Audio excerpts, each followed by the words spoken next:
Assalamu alaikum millət. Cənab Prezidentimiz İlham Əliyev Yevlağa gəlibdi. Deyilənə görə Yevlaqda açılışlarda olubdu.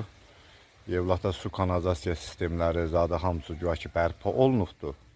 Ancaq ara küçələrdən heç kəsin xəbəri yoxdur. Prospekti Cənab Prezidentimiz gəlir, görür, açılışlarda iştirak edir. Elə bilirlər ki, yəni Yevlanın hər yeri belədir.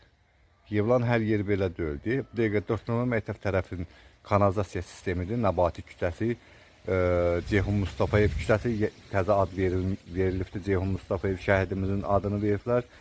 Həmən o küçənin kanalizasiya sistemi 0 dərəcəsindədir. 92-dən mən bu küçədə yaşayıram. 92-dən bu küçənin kanalizasiya sistemi demək olar ki, yoxdur. Yəni getmir. Evlər hamısı məhv olur. Sular bu vəziyyətdə dolub daşır. Sistem məktəbin yanından düz ayağa kimi heç biri kanal sistemi işləmir. Neçə dənə də icra başçıları gəlibdi, gedibdi Yevlağa, heç biri bu işə nəzarəti götürməyibdi. Yalandan prospektləri bir-iki dənə yeri gözəlləşdirirlər, elə bilirlər ki, Yevlaq bombadır da, hər yerdə vəziyyət yaxşıdır. Amma heç yerdə də vəziyyət yaxşı deyil. Kanalizasiya sistemi göz görə getmir. Yoxdur, kanalizasiya sistemi yoxdur. 4 bucaq torpaq qutarıcı etdi. Kanalizasiya sistemi işləmir. İçməli su problemini yaşayırıq. Canım sənəsin, 92-də mən bu küçəyə köçmüşəm. Hələ mən ancaq kürsü istifadə edirəm. İçməli su gəlmir bizim tərəflərə. 4 nömrə məktəb tərəfə. Ceyhun Mustafayev küçəsinə. Bu zonaya içməli su gəlmir. Kanister 92-dən kanister şəhərdən su daşıyırıq evə. Yəni budur Yevlağın gözəlləşməsi. 2 dənə toskan gözəlləşdirirlər, prezident gəlir, cənab prezidentimiz gəlir, 2 dənə toskada iştirak edir.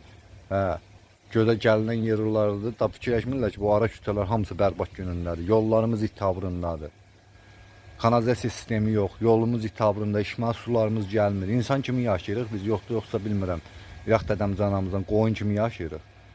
Neçə dənə prezident gəlib gedibdir, heç bir nəzarət eləmir bu işlərə.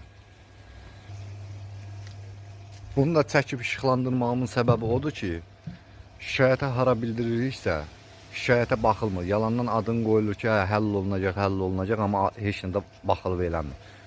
Bunu çəkməyimin səbəbi odur ki, yuxarı orqanlardan bu videomu, paylaşdığım videonu görsünlər, səsimi eşitsinlər. Bu Yevlağın ya yönlü bir icra başçısı gətirib qoysunlar bu Yevlağa. Dövləti talayan yox, yönlü bir icra başçısı gətirib qoysunlar bu Yevlağa.